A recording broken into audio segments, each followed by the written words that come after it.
Welcome, virtual friends. Happy mind, happy life. Sometimes it feels like we're our own worst enemy. Sometimes we hold ourselves back by not doing what we should. The biggest obstacle might be you. Want to throw some punches. Have no fear, your reflection is down for round two. But I haven't gone nuts. We love to blame everyone else when in reality, the real problem is within us. Think about it. How many times have you caught yourself blaming others? Your boss doesn't appreciate you, your friends aren't helpful, and sometimes it feels like the whole world is against you. But what if it has nothing to do with any of those things? What if the problem is you? Let's move on to our Olympic level procrastination skills. No, seriously, if procrastination were a sport, many of us would achieve a gold medal in it. We create plans like everything depends on them, but then expect someone else to save the day while we're busy scrolling the dizzy. Let's be real, if we could get away with doing bare minimum, just shy of nothing would warm our hearts more. I'll give you an example. This past week I had a to-do list that would have taken an hour or two tops. But what did I do? I sat down, had a snack, scrolled through Instagram for what felt like 5 minutes but turned out to be an hour, and before I knew it, the day was over. The worst part. I even had the nerve to tell my friends I was so busy and there simply weren't enough hours in a day.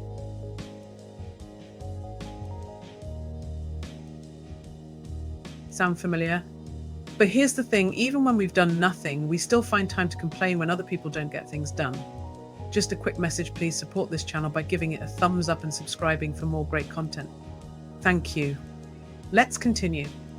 It's like we're all waiting for some magical productivity fairy to come and handle everything while we take a nap. Trust me, I'm guilty too. I'll readily admit there are times when things go undone.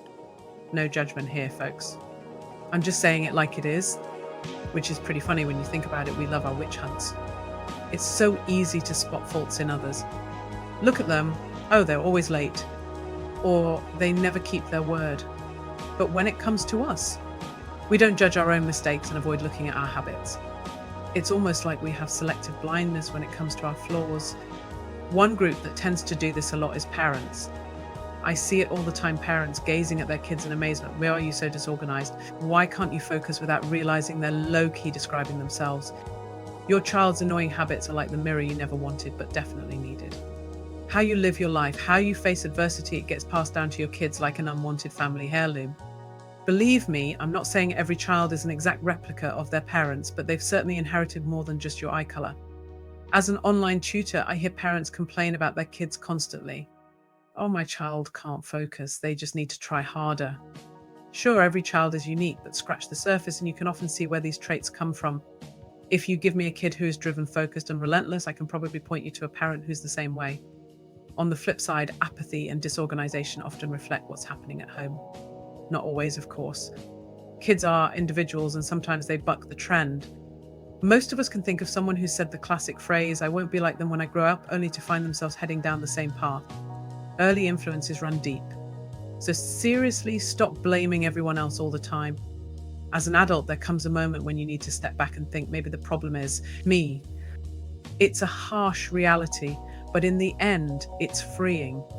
This is your wake-up call. Stop hanging on to the past and playing the victim every time something doesn't go your way. Snap out of it. Now is the time to finally take responsibility for your own life.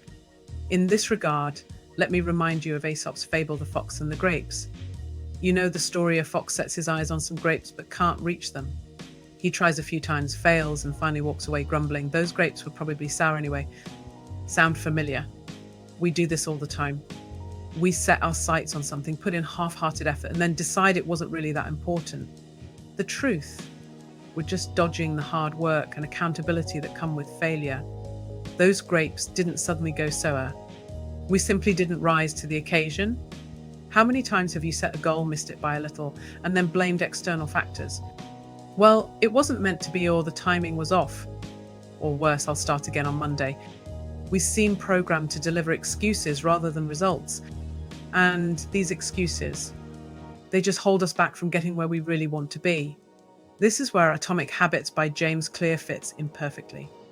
Clear talks about how we love to blame external factors, lack of time, resources, or support for why we haven't achieved our goals. But in reality, it's our daily habits that hold us back. He says, you do not rise to the level of your goals. You fall to the level of your systems. If we don't set up systems to support our goals, no amount of goal setting will save us. It's like trying to build a house without a blueprint, then blaming the rain when the walls collapse. But it's not the rain's fault, it's yours. Now, let's sit with that for a moment. How often do we set a goal, get excited, and then let it fizzle out because we didn't have the systems in place to make it happen? Dreaming big is not enough. It's the small daily habits that add up and lead you to your goal. And yeah, it's not glamorous. It's not Instagram worthy, but it works. So stop waiting for perfect circumstances. Stop blaming the world for not giving you what you want. Build systems. Create routines.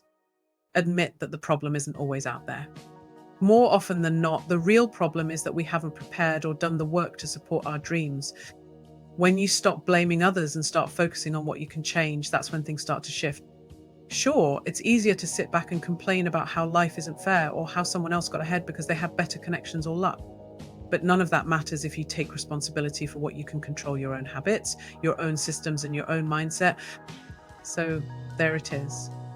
The problem might not be your boss, your family, or even those sour grapes you can't reach. The problem could be you. But here's the good news: if you're the problem, you're also the solution.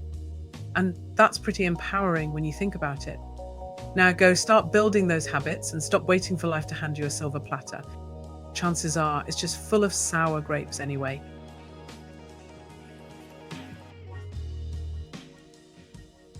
Have a fabulous day.